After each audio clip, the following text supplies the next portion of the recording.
والا نا بتا دیتا ہوں والا تھوڑا سا صحیح بخاری میں ہے کہ صحابہ اکرام کی زبان پر بھی یہ آیت جاری تھی. دوسری بات کہ جہاں یہاں پر لفظ ماتا اور قتلا ہے، اسی طرح دوسری آیت ہے انک میت وانہم میتون، آپ نے بھی فوت ہونا اور یہ لوگ بھی فوت ہوں گے. یہ سورہ زمر ہے، آیت نمبر 30 ہے. اسی طرح قرآن کا تیسرا مقام ہے آفا امتا، کہ اے پیغمبر صلی اللہ علیہ وسلم اگر آپ فوت ہو جائیں گے فہم الخالدون، تو کیا یہ لوگ ہمیشہ رہیں گے؟ یہ جتنی آیات ہم نے پڑھی ہیں ان میں واضح نبی صلی اللہ علیہ وسلم کے لیے لفظ موت ہے. اور ہمارے عرف کے اندر عام طور پر ایک سب سے بڑا ظلم یہ ہوتا ہے محبت عقیدت کے نام پہ اور زبان زد عام ہے، لفظ موت یا لفظ استعمال ہی نہیں کرتے. لفظ کیا ہوتا ہے؟ انتقال فرما گئے. کیا ہو گیا؟ حتیٰ کہ مسجد میں اعلان کرنے والا کہتا جی فلاں حضرت انتقال فرما گئے. یاد رکھنا یہ کہنے کو معمولی سا لفظ ہے، لیکن یہ ایک ظالمانہ اصطلاح ہے، یہ کوئی معمولی چیز نہیں ہے. یہ بہت بڑا ایک چور رستہ ہے شریعت کے اندر گمراہ کرنے کا. میں آپ کو دلیل کے ساتھ ہی بات واضح کروں. دیکھو یہ انتقال عربی لفظ ہے کہ غیر عربی ہے؟ انتقالا ینتقلو انتقالا. یہ سوال انشاءاللہ اس کا جواب بعد میں دیں گے، ہم پہلے جو یہ معاملہ اپنے عنوان مکمل کر لیں ذرا. انتقالا ینتقلو انتقالا، پلٹنا، ایک جگہ سے دوسری جگہ جانا، یہ لفظ بھی تو عربی ہے. کائنات کا رب جب لفظ موت، ماتا، متا، اگر اللہ قتلا یہ لفظ استعمال کر سکتا تھا تو کیا کائنات کا رب لفظ انتقال نبی علیہ السلام کا استعمال نہیں کر سکتا تھا؟ انتقال بھی تو عربی کا لفظ ہے. پھر دوسرا چور رستہ ہوتا ہے پردہ فرما گئے. جی دنیا سے پردہ فرما گئے. اب یاد رکھنا یہ سب سے بڑا ظالمانہ بار ہے انتقال لفظ کا، کہ لوگوں کو موت کی حقیقت سے گمراہ کر دیا جائے. اور مادت کے ساتھ دیکھیں، ہمارے یہاں مختلف بھائی بیٹھے ہیں، ہمارے یہ طلبہ بھی بیٹھے ہیں. ہمارا مقصد کسی کی تذلیل نہیں ہے، تنقید نہیں ہے، دلائل کے ساتھ انصاف سے ایک مسئلے کو حقیقت سے سمجھنا ہے.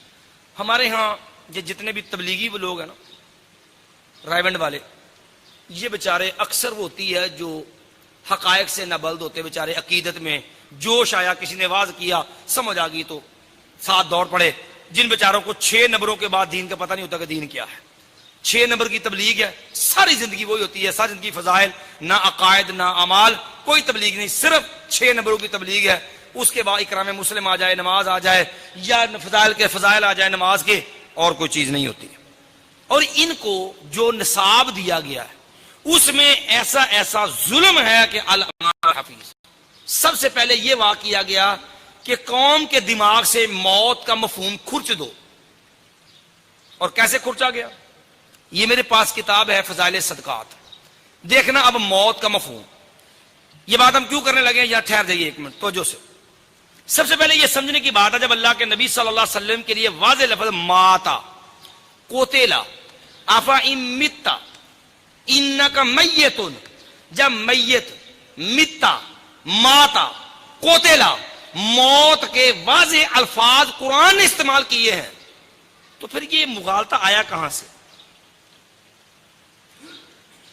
اصل ہوا یہ، کہتے ہیں ہوئے کتنے بے توفیق یہ فقیہان حرم، ہوئے کتنے بے توفیق یہ فقیہان حرم، خود بدلتے نہیں قرآن بدل دیتے ہیں. ظلم یہ کیا گیا کہ لفظ موت کا معنی ہی بدل دیا گیا. اب موت کا معنی کیسے بدلا ہے؟ اب توجہ کے ساتھ، یہ ایک بڑی تلخ حقیقت ہے. سب سے پہلے چونکہ یہ مسئلہ مولانا قاسم نانوتوی صاحب نے چھیڑا ہے بر صغیر میں، اور ان کی عقیدت مندوں نے اپنایا ہے. پھر اس کے بعد احمد رضا خان صاحب بریلوی اسی کے قائل ہیں، اور صوفیہ میں یہ عام چلتا ہے.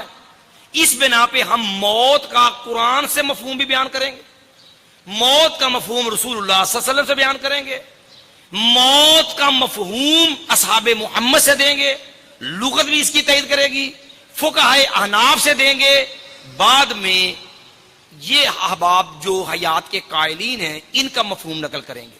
سب سے پہلے قرآن سے موت کا معنی، اللہ رب العالمین کا فرمان ہے اللہ یتوفی الانفس حین موتها، سورہ زمر میں ہے یہ آیت، اللہ یتوفی الانفس حین موتها، اللہ پورا پورا پکڑ لیتا ہے جانوں کو ان کی موت کے وقت، والذی لم تمت فی منامہا، اور اللہ ان کی روحوں کو بھی پکڑ لیتا ہے جو نیند کے اندر ہیں، مرے نہیں ہیں، والذی لم تمت فی منامہا فیمسک الذی قضا علیہا الموت، پھر جس کی موت کا فیصلہ ہو جاتا ہے اس کی روح کو روک لیا جاتا ہے۔ معلوم ہوا قرآن نے بھی موت کا معنی کر دیا کہ موت جس کی آ جائے اس کی روح رب کے پاس رک جاتی ہے، روح اس کے جسم سے نکال لی جاتی ہے۔ قرآن کی یہ آیت بھی موت کا معنی کر رہی ہے انفکاک الروح عن البدن، جسم سے روح کا جدا ہو جانا۔ سورہ زمر کی آیت ہے، نبی علیہ السلام کی واضح حدیث آپ نے پڑھی ہوئی ہے مختلف کتب حدیث کے اندر کہ جب کسی کی موت کا وقت آتا ہے تو روح نکالی جاتی ہے، اور مومن کی روح ریشمی عمدہ اعلیٰ قسم کے جو ہے وہ کپڑے میں رکھ کر کے خوشبو سے معطر انداز میں لے جایا جاتا ہے، فرشتے اس کو مرحبا کہتے ہیں، اس کو اس کے اچھے نام سے، اس کے اچھے باپ کے نام سے اس کو لے جایا جاتا ہے، حتیٰ کہ اعلیٰ علیین جو اس کا مقام ہے نا وہاں رکھ دیا جاتا ہے، اور کافر کی روح گندے ٹاڑ نکالی جاتی ہے، اس سے بدبو پھیل رہی ہوتی ہے، اس کے برے نام سے، اس کے باپ کے برے نام سے اس کا تذکرہ ہوتا ہے، اور اس کو حاویہ مقام میں پھینک دیا جاتا ہے۔ یہ واضح احادیث میں موجود ہے، اور صحابہ کرام رضوان اللہ اجمعین کا بھی یہی معنی ہے کہ موت کے وقت جو ہے وہ انسان کی روح نکل جاتی ہے۔ عمر بن عاص رضی اللہ سے ایک آدمی نے کہا، آپ جو بڑا یہ بات اکثر کہا کرتے تھے کہ یہ لوگوں تمہیں کیا ہو گیا ہے کہ دیکھو موت کے وقت آدمی کی جو کیفیت ہوتی ہے وہ کوئی بیان کرے، تو اب آپ کا جو نظر جو معاملہ بن رہا ہے بڑا پیچیدہ سا محسوس ہو رہا ہے، آپ ذرا بیان کر دیں کہ یہ جان نکلنے کا جو منظر ہوتا ہے یہ کیا ہوتا ہے۔